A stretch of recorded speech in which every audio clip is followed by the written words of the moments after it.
Guys आपने कई हट्टे कट्टे नर यानी कि लड़कों को मादा यानी कि लड़कियों को इंप्रेस करने के चक्कर में डोले शोले दिखाते देखा होगा, यानी कि बाइसेप्स दिखाते देखा होगा। अब उनके हिसाब से ये शो ऑफ करने से लड़कियां इंप्रेस हो जाती हैं। अब होती हैं या नहीं होती वो तो लड़कियां बताएंगी, लेकिन ऐसी सेम चीज कंगारू भी करते हैं। जी हां गाइज, आप ठीक सुन रहे हैं। मादा कंगारू को इंप्रेस करने के चक्कर में नर कंगारू अपनी बाइसेप्स दिखाते हैं, और ये बात सच है। कितना कूल लगता होगा नहीं गाइस? ये इंटरेस्टिंग फैक्ट जान के आपको कैसा लगा चैट सेक्शन में जरूर लिखेगा। गाइस जहां एक और कोरोना के डर के चलते हम लोग घर बैठ गए, हमारा धंधा पानी सब बंद हो गया। अब कहीं जाके हम लोग एक नॉर्मल लाइफ जीने की कोशिश कर रहे हैं, लेकिन वो भी बहुत इत्मीनान से। वहीं दूसरी ओर अक्षय कुमार इसी कोरोना काल में एक फिल्म शुरू करते हैं और उसे खत्म करके भी आ जाते हैं। जी हां गाइस, अक्षय कुमार की फिल्म बेल बॉटम दुनिया की ऐसी पहली फिल्म बन गई है जिसकी शूटिंग कोरोना काल में ही शुरू की गई और कोरोना काल में ही इसकी शूटिंग खत्म भी कर दी गई। Oh my God! और इसके लिए अक्षय कुमार ने पूरी टीम को धन्यवाद कहा है। गाइस, है ना अमेजिंग फैक्ट? हमारे सरकारी तंत्र में घूसखोरों का क्या परमानेंट इलाज है ये तो मुझे पता नहीं, लेकिन यूपी के बस्ती जिले के किसानों से जब वहां के सरकारी कर्मचारियों ने घूस मांगी तो उसके बाद जो किसानों ने सबक सिखाया वो आप लोगों को जरूर सुनना चाहिए। एक्चुअली वहां के सरकारी कर्मचारियों ने किसानों से घूस मांगा तो उसके बदले में किसानों ने एक बोरा लिया और उसमें 40 सांपों को भरा, और उसके बाद वही बोरा सरकारी कर्मचारियों के ऑफिस में छोड़ दिया और बाहर से ताला लगा दिया। आई थिंक इस इंसिडेंट के बाद सरकारी कर्मचारियों को अकल तो आ ही गई होगी। गाइस, इस इंसिडेंट पे आपको क्या कहना है चैट सेक्शन में जरूर लिखिएगा। 1999 में एलोन मस्क ने अपने दोस्तों के साथ मिलकर $10 मिलियन की इन्वेस्टमेंट के साथ X.com नामक कंपनी शुरू की। बाद में यही company famous payment system company PayPal बनी, जिसे 2002 में ईबे ने $105 बिलियन में खरीदा। अब इस डील की वजह से एलोन मस्क को $165 मिलियन मिले। एलोन मस्क चाहते तो पूरी जिंदगी ऐशो आराम के साथ बिता सकते थे, लेकिन तब इनका पागलपन शुरू हुआ। इन्होंने लगभग $100 मिलियन स्पेसएक्स में डाले और लगभग $70 मिलियन टेस्ला में डाले। तब लोग इन्हें पागल कहने लग गए थे, लेकिन वही पागल बंदा $70 मिलियन से $40 बिलियन बना के आज दुनिया का सबसे अमीर आदमी बन चुका है। गाइस, है ना ये पागलपन? ऐसे ही अमेजिंग फैक्ट्स के लिए YouTube पे हमारे चैनल को सब्सक्राइब कर लीजिए, और अगर आप Instagram पे देख रहे हैं तो मुझे फॉलो करना मत भूलिएगा। मिलते हैं अगली वीडियो में।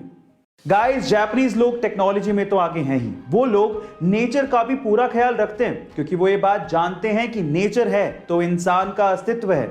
बिना नेचर के इंसान जिंदा नहीं रह सकता। अब इसके लिए वो लोग क्या करते हैं, एक सिंपल एग्जांपल से बताता हूं। देखिए, वहां पर एक न्यूज़पेपर चलता है जिसका नाम है ग्रीन न्यूज़पेपर। अब क्या खास बात है इसकी, आप लोग जान के हैरान रह जाएंगे। उस ग्रीन न्यूज़पेपर के अंदर छोटे छोटे से बीज डाले हुए होते हैं। जैसे आप न्यूज़पेपर को पढ़ के उसे मिट्टी में दबा देंगे तो उसमें से पौधे उगाएंगे। Oh my God! है ना अमेजिंग फैक्ट? गाइस, ऐसे ही अमेजिंग फैक्ट्स के लिए YouTube पे हमारे चैनल को सब्सक्राइब कर लीजिए, और अगर आप Instagram पे देख रहे हैं तो मुझे फॉलो करना मत भूलिएगा। मिलते हैं अगली वीडियो में। एक मां अपने बच्चों के लिए कुछ भी कर सकती है, और कुछ ऐसा ही किया यूपी के वाराणसी की 75 साल की अमरावती देवी ने अपने बेटे के लिए, जिसका बेटा आज से 4 साल पहले फ्रूट की गाड़ी लेके नेपाल जा रहा था, लेकिन रास्ते में ही सामने वाली गाड़ी से उसका एक्सीडेंट हो गया और सामने वाले की मौत हो गई। तब नेपाल पुलिस ने उस बेटे को पकड़ लिया, लेकिन बेटे का नेपाल पुलिस से यह कहना था कि एक्सीडेंट उसकी वजह से नहीं बल्कि पीछे से आने वाली गाड़ी की वजह से हुआ, लेकिन नेपाल पुलिस ने इसका यकीन नहीं किया और उसे जेल में डाल दिया। अब जेल से बाहर निकाला जा सकता था, लेकिन उसके लिए 7 लाख रुपयों की जरूरत थी, जो कि उस बूढ़ी मां के पास नहीं थे। फाइनली ये बूढ़ी मां एक तख्ती पर अपने बेटे की रिहाई की गुजारिश लेके वाराणसी के सड़कों पर 4 साल तक घूमती रही, और फिर इस मां के 4 साल का संघर्ष काम आया और बीएचयू के छात्रों की मदद से नेपाल से उसके बेटे को रिहा करवाया गया। आपको इस मां के संघर्ष की कहानी कैसे लगी चैट सेक्शन में जरूर लिखिएगा, और ऐसे अमेजिंग वीडियोस के लिए हमारे YouTube के चैनल को सब्सक्राइब कर लीजिएगा। मिलते हैं अगली वीडियो में। सक्सेस किसे कहते हैं या आज इस वीडियो में मैं आपको सिर्फ बताऊंगा नहीं बल्कि दिखाऊंगा भी, तो चलो दिखाता हूं। 1994 के आपकी अदालत के एक इंटरव्यू में शाहरुख खान को बुलाया गया। जब शाहरुख खान गैलरी से एंटर हो रहे थे तो वहां पर बैठा एक भी शख्स ना खड़ा हुआ ना तालियां बजाई। शाहरुख खान अंदर गए, सबके सामने हाथ जोड़कर अभिवादन किया और अपनी सीट पे जाके बैठ गए। तो वहां के लोग कुछ इस तरह से रिएक्ट कर रहे थे, ना जाने किसको बुला लिया हो। लेकिन 21 साल बाद साल 2015 में जब शाहरुख खान को आपकी अदालत के इंटरव्यू में दोबारा बुलाया गया तो दीवानगी का आलम कुछ अलग लेवल पे था। लोग खड़े हुए, सीटियां बजाई, तालियां बजाई और शाहरुख खान का अभिवादन किया। गाइस, इसी दिन के लिए तो हर इंसान जी तोड़ मेहनत करता है। वो कहते हैं ना, खुद ही को कर बुलंद इतना कि खुदा बंदे से खुद पूछे, बता तेरी रजा क्या है। गाइस, ऐसी अमेजिंग वीडियोस के लिए YouTube पे हमारे चैनल को सब्सक्राइब कर लीजिए और अगर आप Instagram पे देख रहे हैं तो मुझे फॉलो करना मत भूलिएगा। मिलते हैं अगली वीडियो में।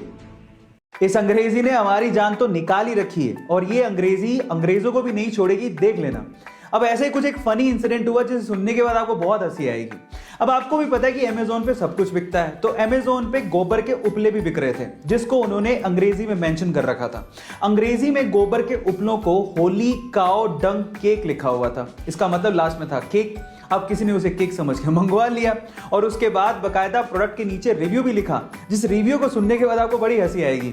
उस बंदे ने लिखा कि इस केक को मैंने मंगवाया और चखने के बाद ये टेस्ट में बहुत ही ज्यादा गंदा था और इसे खाने के बाद मुझे लूज मोशन हो गया।